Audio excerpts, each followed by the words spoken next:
Здравствуйте, компания Прогресс Авто. Краткий обзор мини-трактора Isuzu ТВ-275. Полноприводный трактор с кабиной, фрезой и хорошей мощностью поступил у нас в продажу.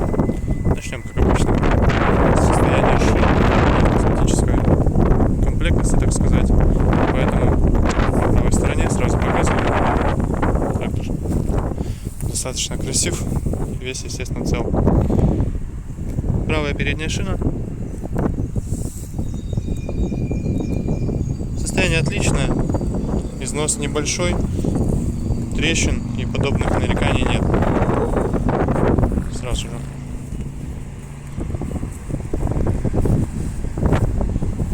Передняя часть трактора.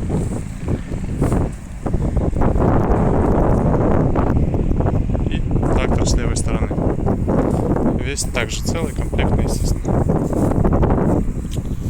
Левая передняя шина.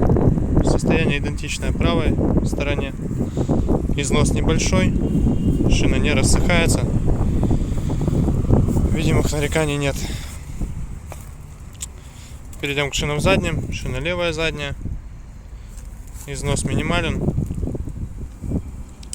Также трещин и каких-то других замечаний к ней не найти.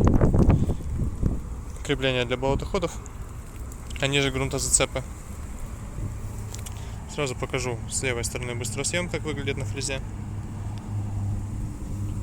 Фреза комплектная с датчиком положения крышки. 1,60 м шириной. Рабочий. Состояние ножей.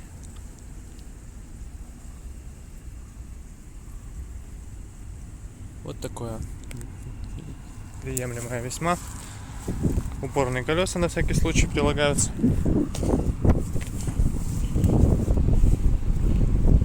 С правой стороны быстросъем. Также все это видно, как выглядит. Достаточно, кстати, он основательный, если можно так назвать. Дополнительный гидроцилиндр для регулировки горизонтального наклона. И правую заднюю шину осталось показать. Шина правая задняя. Износ также очень небольшой. Состояние, прямо сказать, хорошее.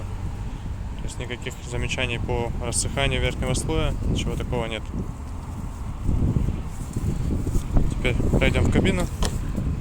Покажу, что по ней. Доводчик, естественно, все форточки, стекла открываются. Начнем сверху. Здесь у нас, как ни странно, мягкий потолок.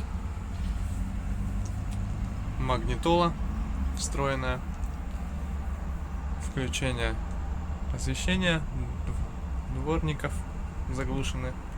Дворники включаются отдельно здесь по моторчику прямо. И что интересно, выход под наушники. Ну, естественно, динамики собственные. Остальное все уже относится к непосредственно прямым функциям трактора, поэтому по правую сторону от водителя у нас огромное количество регулировок положения фрезы и работы вала отбора мощности самого трактора.